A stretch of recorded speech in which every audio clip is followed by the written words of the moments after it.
오늘은 이방인 고넬료라는 제목으로 사도행전 10장 말씀을 가지고 같이 말씀의 은혜를 나눌 수 있기를 원합니다. 우리가 이 사도행전 10장까지 오기 전에 큰 사건들이 여러 개 있었죠. 바로 전에는 7장을 통해서는 스데반의 순교를 당하는 바로 그러한 모습을 우리가 살펴봤습니다. 그 이후에 유대와 사마리아로 베드로 예루살렘에 있던 제자들이 흩어지는 그런 모습을 8장에서 살펴봅니다. 일단 9장을 통해서 그 예루살렘 유대교를 박해하던 사울을 준비시키시는 그의 개종을 통해서 이방 선교를 위해 준비시키시는 장면이 9장에서 우리가 살펴볼 수 있습니다. 이제 10장을 통해서 우리가 만나는 사람이 바로 고넬료입니다. 고넬료는 말 그대로 이방인입니다. 1절에 보면 뭐라고 말씀하고 있냐면 가이사랴에 고넬료라고 하는 사람이 있으니 이달리아 부데라 하는 군대의 백부장이라 라고 설명을 하고 있습니다. 이방인인 고넬료를 통해서 이방 선교의 문을 열고 있는 아주 역사적인 순간이 바로 사도행전 10장에 나타납니다. 우리는 고넬료라고 하는 사람이 어떤 사람인가, 또 고넬료와 베드로의 만남, 이를 통해서 열어가는 새로운 세계 역사, 선교 역사의 모습을 통해서 오늘 우리에게 주시는 하나님의 메시지는 무엇인가 라고 하는 것을 중심으로 살펴볼 수 있기를 원합니다. 먼저 우리가 살펴봤듯이 고넬료라고 하는 사람은 이방인이고 이달리아 부데라 하는 군대의 백부장이라 이렇게 말씀하고 있습니다. 이달리아는 이탈리아 뭐 이런 얘기죠. 이탈리아라고 하는 즉 로마 군대의 백부장입니다. 백부장은 우리가 잘 알고 있듯이 100명을 거느릴 수 있는, 지금으로 얘기하면 아마 한 중대장보다는 더 위인 아마 한 그러니까 대대장급 정도 되는 그런 사람이라고 볼 수 있겠습니다. 그것도 식민지를 지배하고 있는 점령군의 대대장급 되는 지휘관입니다. 그렇다고 하면 막대한 어떤 권력을 가지고 있는 그런 사람이 바로 고넬료라고 하는 것을 알 수 있습니다. 근데 그가 2절에 보니까 그가 경건하여 온 집안과 더불어 하나님을 경외하며 백성을 많이 구제하고 하나님께 항상 기도하더니 라고 성경은 기록을 하고 있습니다. 자기가 주둔하고 있던 곳에, 자기가 점령해서 주둔하고 있는 곳에 권력을 가진 사람이 주둔지 사람들이 믿고 있는 신앙을 받아들였다 라고 하는 것이 이 고넬료가 가지고 있는, 어떻게 보면 그 사람의 하나의 인물됨입니다. 자기가 우월한 위치에 있을 때 사람들은 밑에 있는 사람을 이해하지 못합니다. 우리는 위에서 밑을 이렇게 바라다 보는 입장에서 있을 때는 밑에 사람들이 어떻게 살아가고 있는지 별로 관심이 없어요. 그래서 저도 이렇게 정치인들이나 이런 사람들을 보면서 계속 승승장구하면서 올라와서 정치를 하려고 하는 사람들이 있어요. 그런 사람들을 보면 저 사람은 별로 얻을 것이 없겠구나, 그런 느낌이 듭니다. 왜 그러냐면 밑에 있는 사람들, 서민들, 밑에 있는 사람들, 가지지 못한 사람들, 이런 사람들의 심정을 절대 이해할 수가 없어요. 물론 이해할 수 있는 사람도 있죠. 직접 자기가 그 밑에 가서 겪으면서 내가 저렇게 하면 안 되지, 그것을 몸으로 겪으면서 한 사람들을 제외하고서는 이해하기가 너무너무 힘듭니다. 근데 이 주둔지에 있던 이 백부장 고넬료라고 하는 사람은 우리가 쉽게 그냥 깜보고 무시해버릴 수 있는 사람들을 이해하고 그들이 믿는 하나님을 받아들였다는 거예요. 그들이 하나님을 경외했다 이렇게 얘기합니다. 경외하고 하나님을 믿었다라고 지금 성경은 이야기를 하고 있습니다. 뿐만 아니라 백성을 많이 구제했다라고 얘기하고 있습니다. 이 사람이 가지고 있는 성품을 그대로 얘기하고 있는 것이죠. 믿음을 가질 뿐만 아니라 그 믿음을 가지고 많은 사람들을 구제하고 선행을 행하는 곳에 자기의 많은 관심을 가지고 노력을 기울인 사람입니다. 또 하나님께 항상 기도하는 사람이었습니다.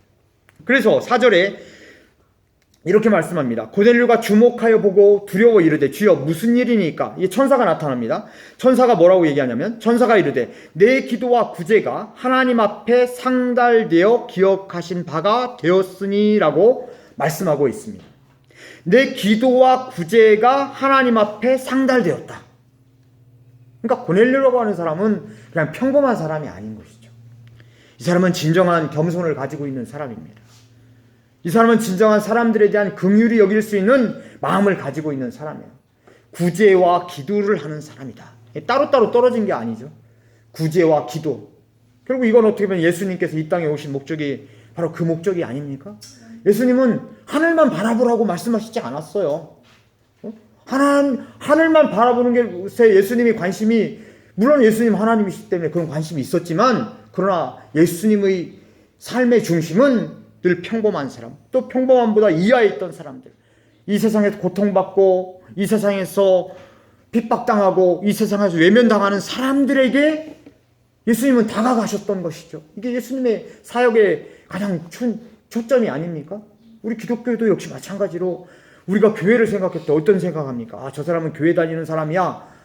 우리가 이런 거 저런 거 다 떠나서 교회 다니는 사람이 어떤 이미지가 제일 먼저 우리 마음속에 들어옵니까? 아, 저 사람들은 뭔가 착하게 살려고 노력하는 사람들, 저 사람들은 뭔가 사랑을 가지고 뭔가 실천을 하려고 하는 사람들, 저 사람들은 뭔가 새로운 뭔가의 마음들을 가지고 우리를 이해하려고 노력하는 사람들, 뭔가 좋은 사람들, 이런 이미지가 먼저 우리에게 떠오르지 않습니까? 이것이 세상이 교회를 향해서 바라보는 일반적인 생각이란 말이죠.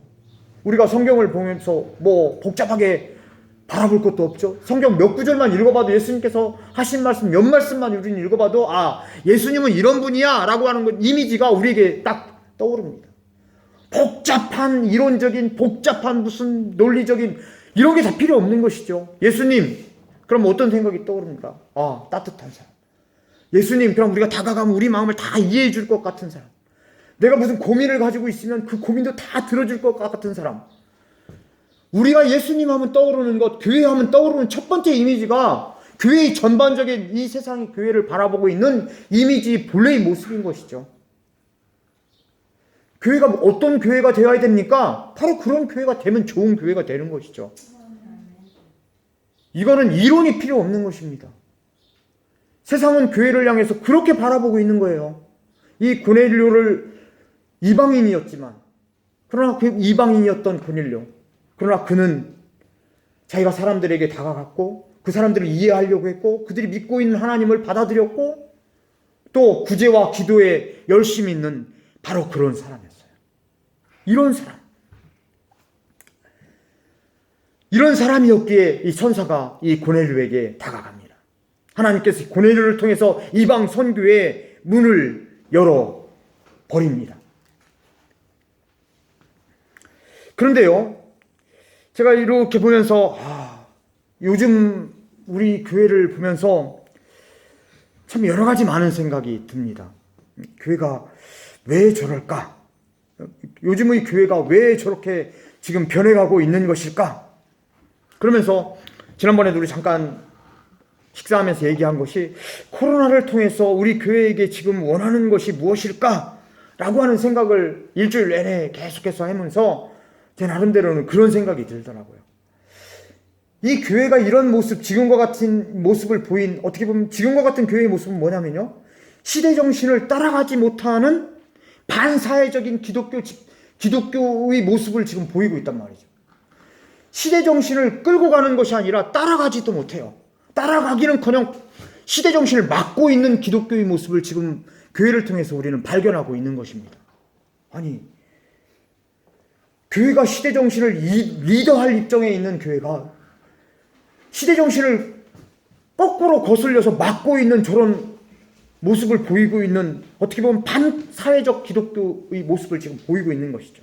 그러면서도요, 비이성적인 맹신 집단으로 지금 변해가고 있는 교회의 모습을 지금 보고 있다는 거예요. 비이성적이고 맹신 집단입니다. 이를 바라보면서요, 청년들이 내가 이제 교회 다닌다는 거를 다른 사람들 앞에 말하기를 주저합니다. 왜? 내 교회 다녀? 그럼 교회라는 이미지가 이제 일반 세상 사람들에게 어떻게 보이냐면 반지성적이고 반사회적인 사람으로 기독교인들이 보이고 있다는 것입니다. 지금. 이제는 선교의 문이요, 완전히 닫혀버렸어요. 어디 가서 나 예수 믿으라고 이런 말 하지 마세요. 이제는요, 지금 우리 교회 다니는 사람들, 요 사람들이 교회를 떠나는 것을 그걸 막아야 될 십장에 지금 있는 것이 현재 교회의 모습입니다. 그럼 왜 지금 이 교회가 지금 이렇게 변해가, 이게 아주 몇 년 전부터 이렇게 된 거예요. 그 뿌리는 물론 더 깊지만 몇 년 전부터 교회가 왜 저럴까 왜 저럴까 왜 저럴까 하는데 이 코로나 사태를 통해서 그 모든 모습들이 아주 적나라하게 드러나 버린 겁니다. 이 코로나를 통해서 과연 이 교회가 반사회적 집단으로 이렇게 변해가고 있는, 왜 그럴까? 지금 교회는요, 지금 우리가 지금 쌓아놨던 그 교회는 아까 우리 목사님 말씀하신 바벨탑 말씀하시는데요, 그 바벨탑을 쌓아놓은 거예요. 어마어마한 교회의 메가처치를 만들면서 교회는 엄청난, 어떻게 보면 엄청난 세력을 지금 형성해 왔지만 이것이 과연 하나님께서 원하는 것일까? 생각해보면 그게 하나님께서 지금 원하시지 않는 것이다 라고 하는 것을 우리는 다 알고 있어요. 근데 저거를 어떻게 해결할 방법이 없는 거예요. 저걸 다 때려 부시고 무너져야 교회를 새로 세울 수가 있는데 때려 부실 방법이 없는 겁니다. 그런데요, 이 코로나가 교회를 그렇게 만들고 있어요. 이제는 모이지 말라는 거예요. 이제 모이는 교회가 돼야 돼. 모이지 말고 흩어져라 지금 얘기하는 겁니다. 흩어지게 되면 어떻게 됩니까? 큰 거대 교회들이 다 무너질 수밖에 없는 거예요. 무너져야지만이 새로 시작할 수 있는 거죠. 이런 지경에 지금 교회가 처해 있습니다. 이제는 우리가 유튜브를 통해서 설교를 들으면요, 그렇게 말씀하시는 목사님들이 이제 점점점 많아지고 있어요. 교회가 무너져야 된다. 교회가 흩어져야 된다. 모이면 문제가 생기는 거예요. 교회 우리는 와라 이렇게 하면 교회가 사람들이 모여지면 문제가 생겨요. 그 안에. 왜? 잘못된 구조와 시스템으로 교회가 타락할 수밖에 없는 것이 그 토대 위에 세워졌으니까 모이면 모일수록 교회가 문제가 생기는 거예요. 이제는 모이면 안 됩니다. 흩어져야 돼요. 흩어져서 뿔뿔이 흩어져서 나중에 새로 다시 시작해야 돼요. 처음부터. 무너지지 않으면 다시 세울 수가 없습니다. 그래서 교회 오라고 하면 안 돼요. 이제 흩어지십시오. 집에서 예배하십시오.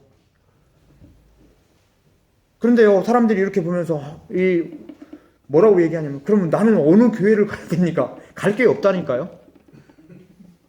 갈 교회가 없어요. 그런데 우리 마음속에서는 예배를 드려야 되잖아요. 그럼 나는 어떡하라고요? 이 질문에 우리가 대답을 주지 못합니다. 대답을 주지 못해요. 나는 어디 가서 예배 드립니까? 우리 교회 오세요. 이렇게 못한다니까요. 그럼에도 불구하고 믿음을 가진 사람들이 있어요. 믿음을 가진 사람들, 하나님을 경외하고 하나님을 사랑하는 사람들이 비록 흩어져 있지만 그 안에 남아 있습니다. 흩어져 있는 곳에서 사람들이 그럼 나는 나의 믿음을 어떻게 지켜야 됩니까? 그거에 대한 고민이 이제는 시작되는 것이죠. 어떻게 나의 믿음을 지켜야 됩니까? 그런 사람들이요, 한두 명 모여서 믿음을 가진 사람들이 예배 드리세요. 아니면 그거마저 없으면 인터넷을 보고서 그런 목사님도 아니면 그런 좋은 믿음의 신앙의 공동체가 인터넷에 있으면 거기 가서 예배 드리세요. 이렇게 할 수밖에 없는 거예요. 아니면 혼자라도 예배 드리세요. 할 수밖에 없는 거예요. 우리 교회 오세요. 오면 안 된다니까요. 오면은 거기에 물질이 쌓여요. 거기에 권력이 생겨요. 그럼 똑같은 문제가 똑같이 발생하는 겁니다. 새로운 시스템으로 새롭게 다시 쌓지 않으면은 절대로 되질 않습니다. 조그마한 교회일 때는 우리가 순수하게 해야지 그렇게 생각해요. 그런 시스템으로 이제 조그마한 이제 중형교회가 되면 이제 거기에 권력이 붙고 돈이 생깁니다. 돈이 쌓여요. 그럼 욕심이 생겨요. 그럼 또 큰 교회가 되면 똑같이 변해갑니다. 그런데 어떻게 교회 오라고 말을 합니까? 교회 오지 마시고 그냥 집에서 예배 드리세요. 아니면 두세 사람이 모여서 예배 드리세요. 아니면 인터넷으로 예배 드리세요. 하나님께서 그곳에 함께 하십니다. 이렇게 하는 것이 더 성경적이라니까요. 교회 헌금하지 마십시오. 헌금하면 부패합니다. 그거 가지고 내가 가가지고 내가 직접 낮은 곳에 가서 그거를 사용하십시오. 구제에 사용하세요. 이게 더 성경적인 말씀입니다. 고넬료는 믿지는 않았지만 하나님을 경외하는 사람이었어요. 이방인이었지만 구제와 기도에 힘쓰는 경건한 사람이었습니다. 남을 이해한다는 것 쉽지 않습니다. 제가 버스를 운전을 하면서 여러 가지 생각을 많이 합니다.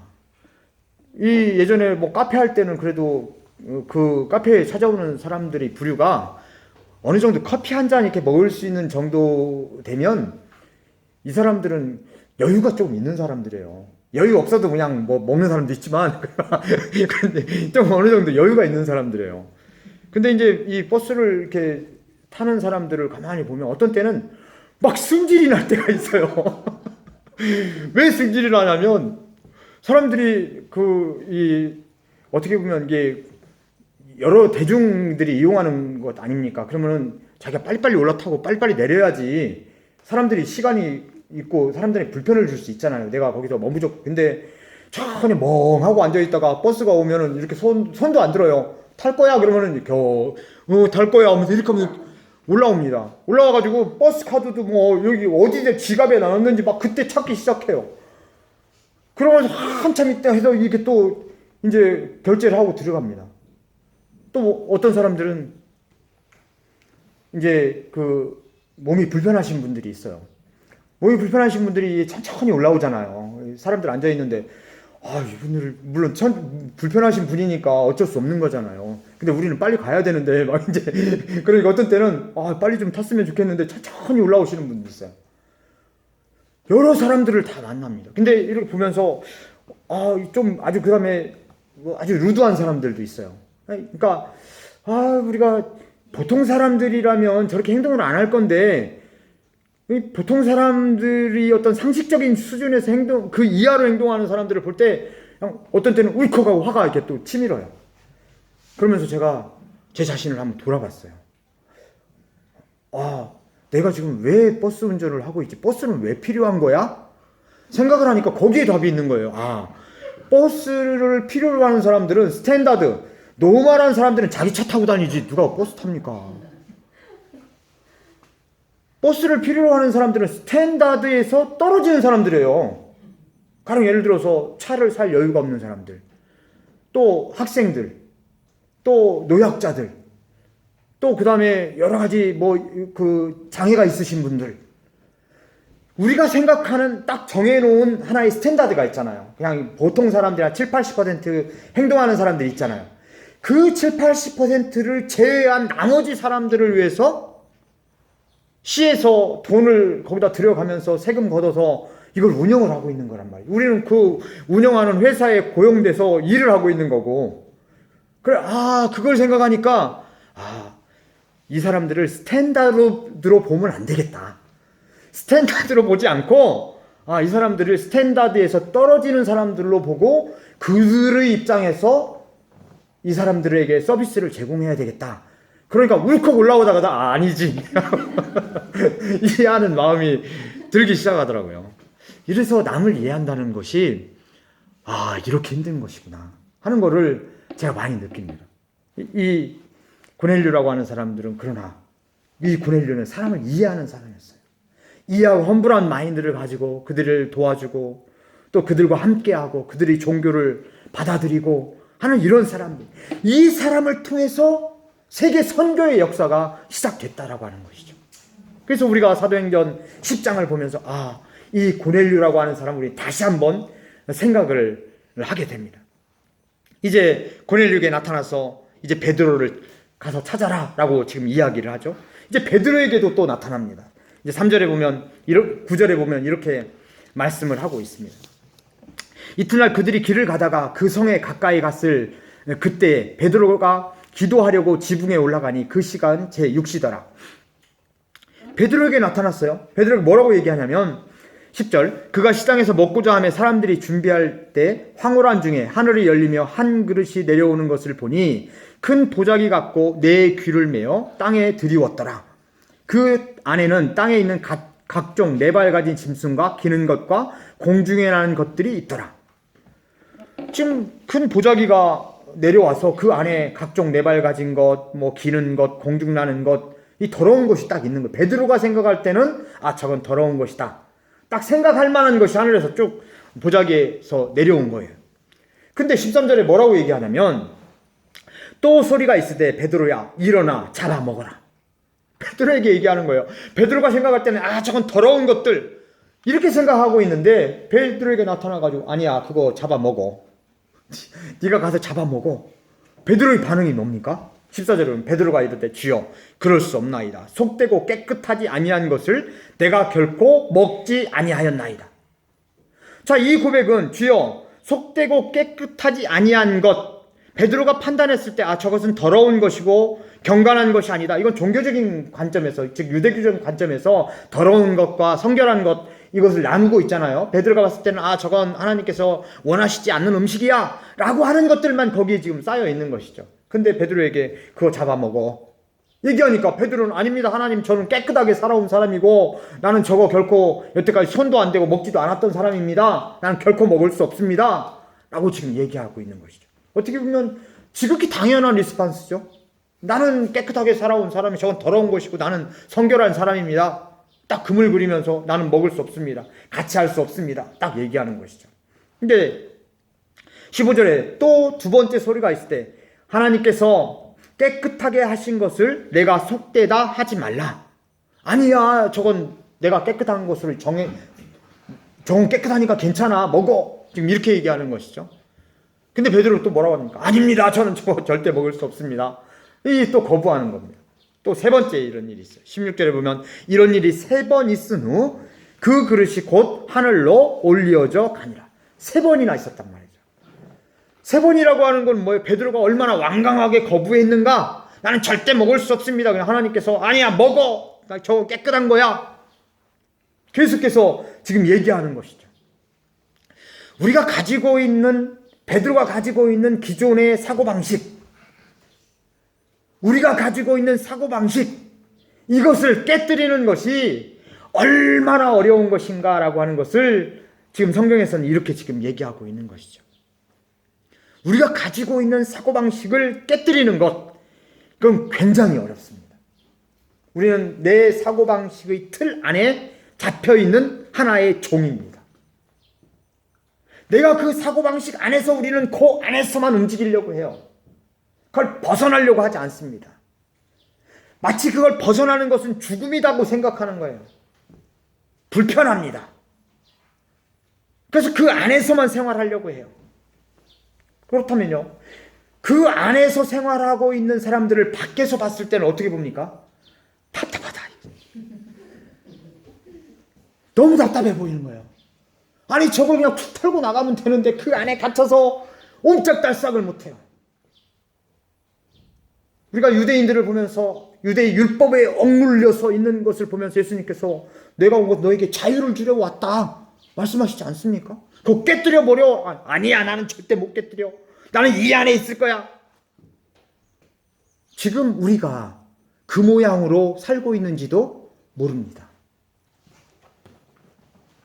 우리가 여태까지 가져왔던 신앙관이라고 하는 것, 그 안에서 우리는 그 안에서 이거를 지켜야만 마치 신앙이 있는 것인 양 착각하며 살고 있는지도 모르는 것이죠. 그걸 깨뜨려버리면 자유함이 있는데 우리는 또 그 안에 갇혀서 그것이 자유를 주는 것이냐 생각을 하면서 살고 있단 말이죠.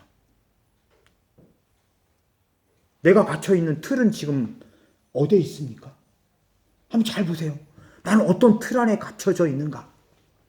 그것만 툭 깨뜨리면 자유함이 있고 행복한데 그 안에 움츠려서 아니야, 이건 절대로 못 깨뜨려. 넓은 곳에서 이렇게 바라봤어. 야 인마 그거 깨뜨려. 아무것도 아니야. 아니야, 나는 절대 못 깨뜨려. 나는 이 안에 있을 거야. 그 틀이 우리에게 무엇인가 생각해 볼 필요가 있는 거죠.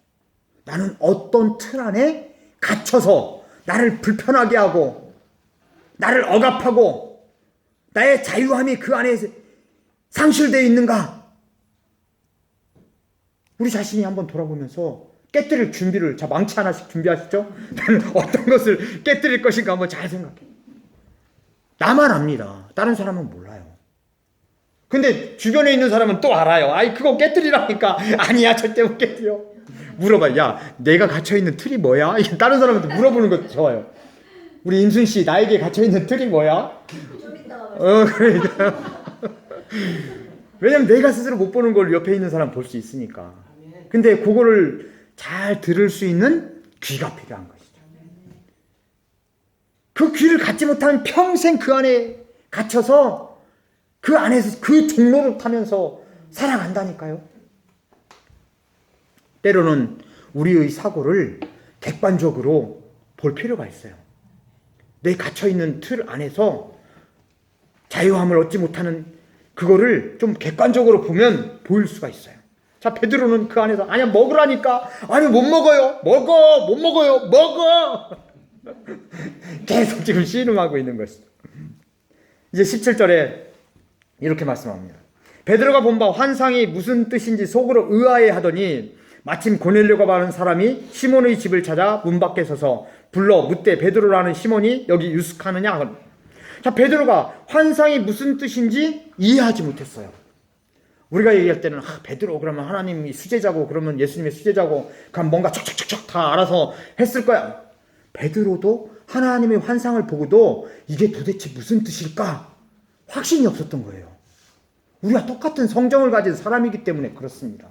믿음을 가진 사람들은 무슨 엄청나게 뭐 하나님과 즉각적인 뭐 그냥 무슨 지시를 받는 것처럼 우리가 그렇게 생각을 하면서 성경을 보지만 그렇지 않아요. 우리처럼 처절한 싸움을 하면서 깨달음 속에 찾아갔던 것이 진리인 것이죠. 지금 베드로가 이게 도대체 무슨 뜻인가 고민하고 있을 때 고넬료에게 보낸 사람들이 똑똑똑 하면서 이 베드로를 찾습니다. 19절에 보면 베드로가 그 환상에 대해 생각할 때 성령께서 그에게 말씀하실 때 두 사람이 너를 찾으니 일어나 내려가 의심하지 말고 함께 가라. 내가 그들을 보내었느니라 하시네. 일치가 된 거죠. 베드로에게 나타난 환상이 고넬료에게도 나타났고 고넬료가 보낸 사람이 베드로를 찾아왔고 아구가 딱딱딱딱 맞아 들어가는 것이죠. 그러면서 이게 도대체 무슨 뜻일까? 하나님의 뜻을 알아가는 거예요. 이게 중요합니다. 어떤 사람 기도할 때 막 하나님께서 즉각 물론 그렇게 응답을 주시는 경우도 있죠.